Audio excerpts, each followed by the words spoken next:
Hey foodies, welcome to liveloveloverecipes.com.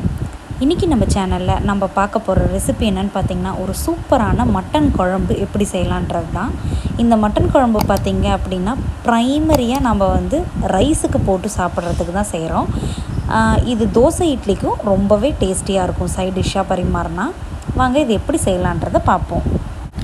First இதுக்கு நம்ம ஒரு ப்ரெஷர் குக்கரில் கட் பண்ணி க்ளீன் பண்ணி எடுத்து வச்சுருக்கிற மட்டனை ஆட் பண்ணிக்கலாம். இது பார்த்திங்கன்னா 400 grams ஆஃப் மட்டன் இருக்கும். ஸோ அதுக்கு 1.5 டேபிள் ஸ்பூன் அளவுக்கு இஞ்சி பூண்டு விழுது ஆட் பண்ணிக்கலாம். மட்டன் முழுகிறதுக்கும் கொஞ்சம் அதிகமாகவே தண்ணி ஆட் பண்ணிக்கலாம். ஸோ தட் மட்டன் நல்லா நம்மளுக்கு வெந்து கிடைக்கும்.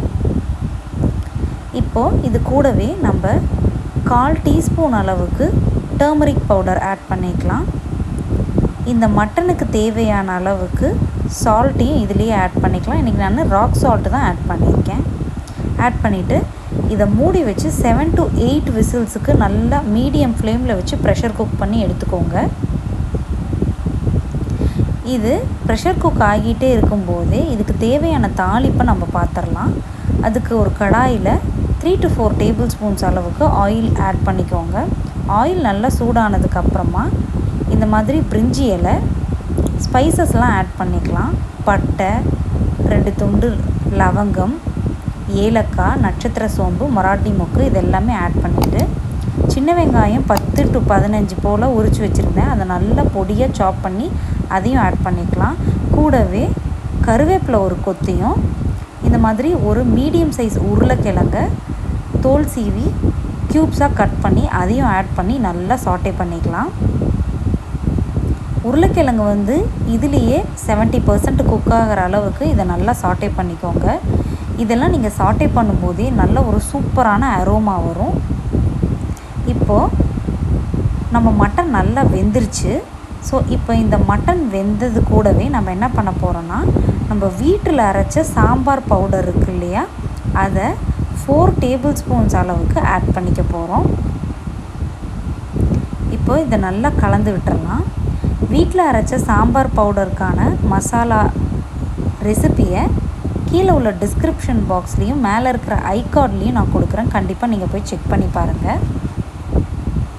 இப்போ இதெல்லாம் நல்லா கலந்து விட்டாச்சு. இப்போது குழம்புக்கு தேவையான அளவுக்கு வாட்டர் அட்ஜஸ்ட் பண்ணிக்கோங்க. எக்ஸ்ட்ராவாக குழம்பு தேவைப்படும்னா தண்ணி கொஞ்சம் அதிகமாக ஊற்றி டைல்யூட் பண்ணிக்கோங்க.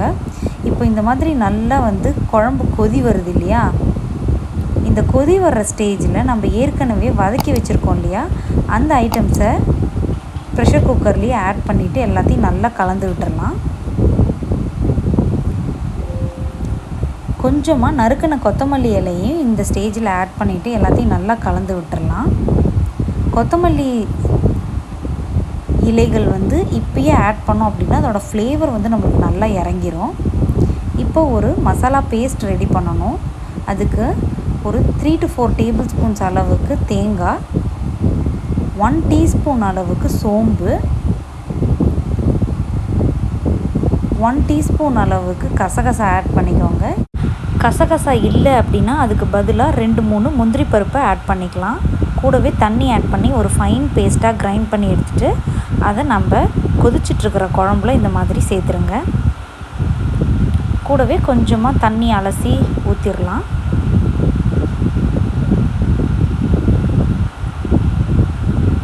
இப்போது தேங்காய் அரைச்சி ஊற்றினதுக்கப்புறமா குழம்பு ஒரு 5-10 நிமிஷம் வரைக்கும் நல்லா மூடி போட்டு கொதிக்க விடுங்க.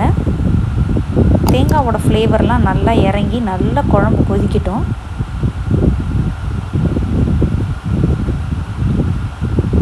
நம்ம ஆட் பண்ணியிருக்கிற பொட்டேட்டோ இதுலேயே மிச்சம் இருக்கிற 20% வெந்துடும். இந்த அளவுக்கு நல்லா குழம்பு கொதித்து ஓரளவுக்கு எண்ணெய் பிரிஞ்சு வர ஆரம்பிக்கும் போது நீங்கள் ஃப்ளேமை சுவிட்ச் ஆஃப் பண்ணிட்டீங்க அப்படின்னா சூப்பரான மட்டன் குழம்பு வில்லேஜ் ஸ்டைலில் ரெடி ஆகிடும். நான் கொஞ்சமாக கொத்தமல்லி இலையை நறுக்கி போட்டுக்கிட்டேன் ஃபைனல் ஸ்டேஜில். இதே மாதிரி நீங்களும் மட்டன் குழம்பு செஞ்சு பார்த்துட்டு எப்படி வந்ததுன்றதை கமெண்ட்ஸில் சொல்லுங்கள். இந்த ரெசிபி உங்களுக்கு பிடிச்சிருந்தது அப்படின்னா மறக்காமல் நம்ம சேனலை சப்ஸ்கிரைப் பண்ணுறதோட மட்டும் இல்லாமல் உங்கள் ஃப்ரெண்ட்ஸ் அண்ட் ரிலேட்டிவ்ஸ்க்கும் ஷேர் பண்ணுங்கள். தேங்க்ஸ் ஃபார் வாட்சிங்.